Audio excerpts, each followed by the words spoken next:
It is Passion Week, Palm Sunday to Easter, the week that Jesus went to the cross and died and rose again. So every day of Passion Week, I'm going to take 4 minutes or less and explain what happened that day over the course of Passion Week. So today we're Palm Sunday. Obviously, the big thing that happened on Palm Sunday was that Jesus rode into Jerusalem on a donkey. That's the story everyone knows, but what happened after he got into Jerusalem?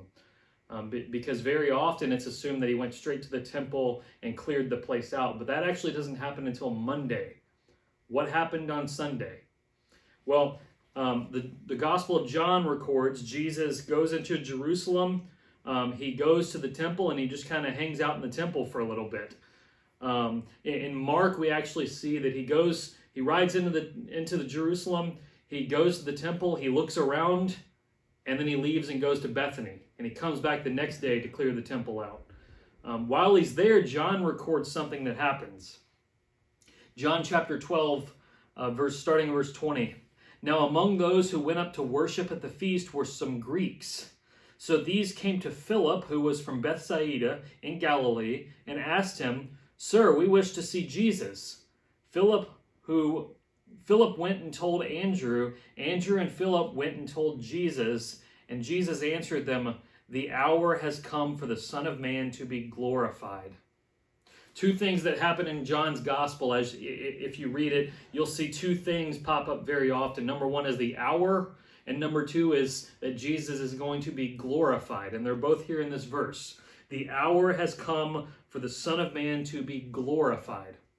All throughout John before this, it keeps mentioning that Jesus' hour has not yet come. Mary comes to him at the wedding in Cana and says they're out of wine. He says, what does that matter? It's not, my hour's not here yet. They try to kill him and he says that you can't do that yet because it's not my hour. But the whole book is building up to an hour that is going to happen when Jesus is going to be glorified. That glorification, Jesus being displayed in all of his glory, is going to happen not at the resurrection in John, but at the cross. It constantly mentions that when you lift up the Son of Man, you will see his glory. You will see him on display.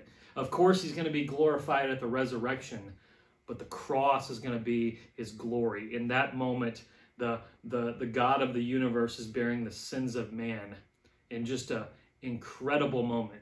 Terrifying moment, but an incredible moment. So Jesus leaves after this. He goes back to Bethany, and he stays the night in Bethany. And we'll pick it up again tomorrow.